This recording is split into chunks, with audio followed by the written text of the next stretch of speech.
Good morning. Lolo's here. She wants to hear a story. Come on over. Come and sit next to me. You can look at the pictures. Lolo's going to be right here. So we were starting to read Henry Mudge in Puddle Trouble. Oh my goodness. What a good dog. We read the story about the snow glory. And the next one is, oh yes, here we go. Puddle Trouble. In April, it rained day after day after day. Henry was getting bored. Mudge was chewing up everything in the house. So Henry said, let's play outside anyway. He put on his raincoat and sneakers and he went outside with Mudge. But Henry forgot to ask his father if it was all right. When Mudge stepped into the wet grass, he lifted his paws and shook them. Too bad you don't have sneakers, Henry said. And he walked in a circle around Mudge. Squish, squish, squish, squish. Mudge listened and looked at Henry.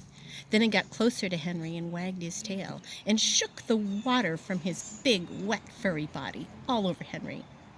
Henry wiped the water from his face. "Ah, Mudge," he said.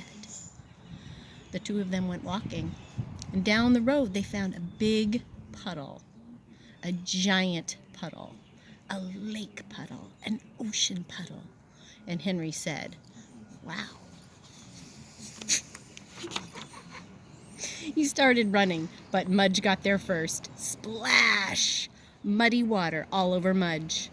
Splash! Muddy water all over Henry.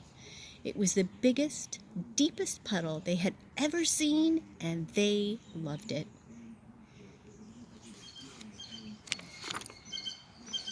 When Henry's father called for Henry and didn't find him, he went outside. He looked down the road. Splash, he heard. He put on his raincoat and went walking. Splash, he saw. Henry's father saw Mudge with a muddy face and muddy tail and muddy in between. Henry's father saw Henry with a muddy face and muddy sneakers and muddy in between, and he yelled, "Henry!" No more splashes. Just a boy and a dog dripping. "Hi, Dad," Henry said with a little smile. Mudge wagged his tail. "Henry, you know you should have asked me first," Henry's father said. "I know," said Henry.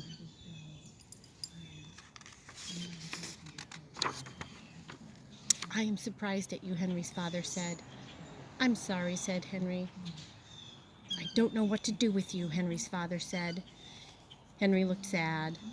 Then Mudge wagged his tail, licked Henry's hand, and shook the water from his big, wet, furry body all over Henry and Henry's father.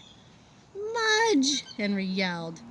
Henry's father stood there with a muddy face and muddy shoes and muddy in between. He looked at Mudge, he looked at Henry, and he looked at the big puddle. Then he smiled. "Wow," he said, and he jumped in. He splashed water on Mudge. He splashed water on Henry. He said, "Next time, ask me along." Henry said, "Sure, Dad," and Henry splashed him back. And that's the end of that story. Oh, this is the next one is so good. The kittens. Next time we'll read this one. Kittens. See you next time.